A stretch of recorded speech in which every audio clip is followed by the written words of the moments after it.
Let's be honest. Traditional budgeting doesn't fail because you're bad with money. It fails because it feels like a crash diet. You start with the best intentions, tracking every single penny, feeling productive, feeling in control, and then 3 days later, you're staring at a spreadsheet, wondering how a £4 latte somehow ruined your entire financial plan. Suddenly you're negotiating with yourself over groceries like it's a hostage situation. I know this because I've lived it. My very first attempt at a zero-based budget was aggressive. I had a color-coded notebook, 3 different budgeting apps running at once, and a level of confidence that, in hindsight, should have been a red flag. I remember sitting in a coffee shop, sweating over a muffin that cost £2.50 because I hadn't allocated for snacks that week. By Thursday, I'd lost the notebook. The apps were sending me passive-aggressive notifications, and I was so stressed about a £10 pizza that I ended up panic buying £50 worth of clearance candles I absolutely did not need just to feel a sense of agency again. And that's when something clicked for me.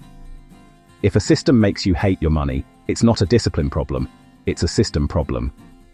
If you're burnt out, overwhelmed, or quietly avoiding your banking app because budgeting just feels heavy, here's the truth most personal finance advice skips over. You do not need to track every pound to build wealth. You don't need more willpower. You don't need to become a numbers person. You need one simple rule, the 80-20 rule. But before we dive into the how, let's talk about the why. This is based on the Pareto Principle, the idea that 80% of your results come from just 20% of your efforts. In finance, that means 20% of your financial habits are responsible for 80% of your net worth.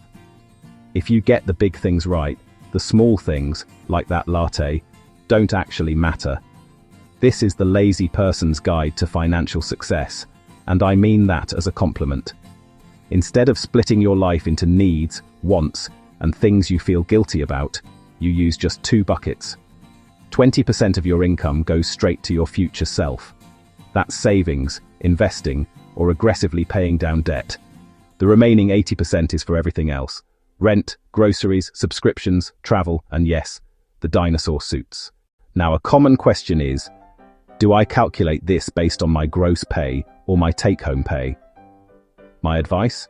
Use your take-home pay, the money that actually hits your bank account. It makes the math simpler and the automation easier to track. Think about the numbers for a second. If you bring home £4,000 a month, £800 immediately goes toward your future. If you do nothing but invest that in a simple index fund with a 7 to 8% return, in 30 years, you're looking at over £500,000. That's the wealth gap.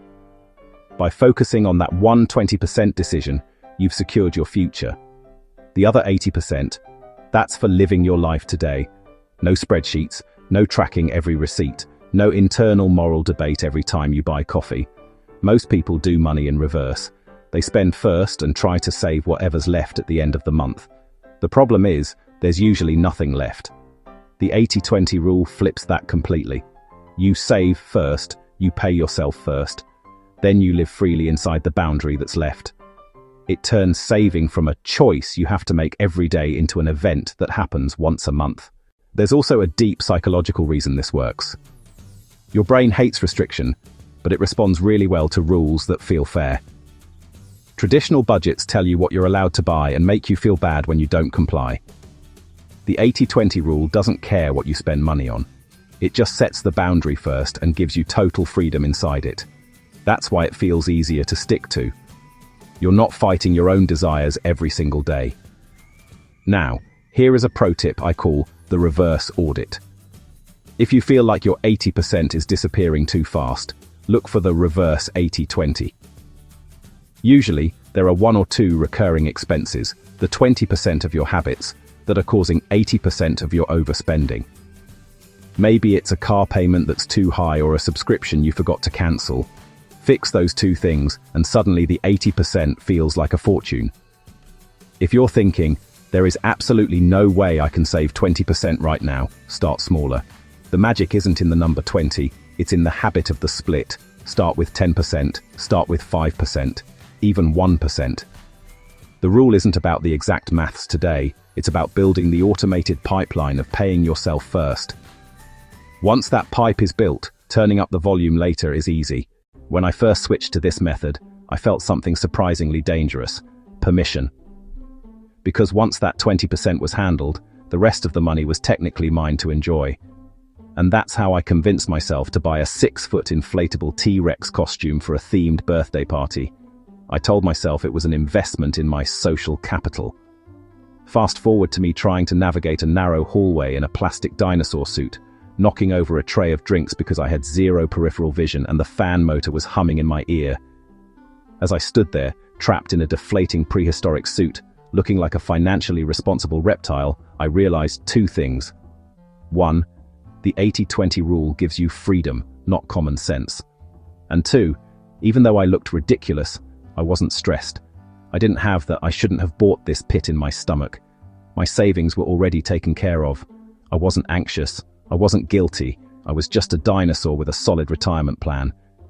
Now, a quick but important guardrail. The 80% is not a free-for-all for luxury goods. Your fixed expenses still come first. Think of your spending like a stereo system. You have dials for different categories. The 80-20 rule allows you to turn the dial up to 10 on the things you love, like travel or hobbies, as long as you turn the dial down to 1 on the things you don't care about. You don't have to be frugal everywhere, you just have to be intentional somewhere. I've seen a few common mistakes people make with this rule. One is forgetting sinking funds, those irregular expenses like car insurance or holiday spending. Those live inside your 80%. Another mistake is checking your savings balance every single day. The whole point is to let this run quietly in the background. Constant checking pulls you right back into that scarcity stress mode. If you have debt, that 20% future bucket is your best friend. Instead of feeling like you're losing money to a credit card company, think of that 20% as a targeted strike. You use it to pay off the high-interest stuff first. Once that debt is gone, you don't change your lifestyle, you just pivot that same 20% into an investment account. You're already used to living without that money, so your wealth starts to explode without you feeling the pinch. Setting this up is incredibly simple. First, figure out what your 20% number is based on your take-home pay. Then, and this is the most important part, you automate it. The moment your paycheck hits your account, that money should automatically disappear into a high-yield savings account or an investment account. If you never see the money, you never miss it. Your brain adjusts to the new 100% much faster than you think. And when life changes, which it always does, you don't throw the system away. If you get a pay rise, increase the 20% to 22%. If you have an expensive month, you don't touch the 20%. You just tighten the belt on the 80%. This works because systems always win when motivation runs out. Last year, my car's alternator died with absolutely no warning. It was a £600 hit. Old budget me would have panicked. I would have shuffled money around, skipped groceries for 2 weeks, or put it on a credit card and stressed about the interest for months. But because the 80-20 rule had been running quietly in the background, the emergency fund was already there. I paid the mechanic, drove away, and my life didn't skip a beat. I didn't even have to look at my spreadsheet. Detailed budgets can work in short bursts, but long-term, they rely on willpower, and willpower is a finite resource. The 80-20 rule relies on automation. That difference is everything. The biggest change for me wasn't actually my bank balance. It was how I thought about myself. I stopped seeing myself as bad with money and started seeing myself as someone who has a system. That identity shift alone changed how I made decisions in every other part of my life. Try this for just 1 month. Calculate your percentage. Automate it. Then stop thinking about it. You might want to save this video or come back to it when your next paycheck hits, because setting this up once can change how money feels for the rest of your life. If this helped you rethink your relationship with your bank account, hit that subscribe button for more no-stress money strategies. Comment 80-20 below if you're committing to trying this month. I want to see how many of us are officially done with budgeting burnout and ready to start building wealth on autopilot.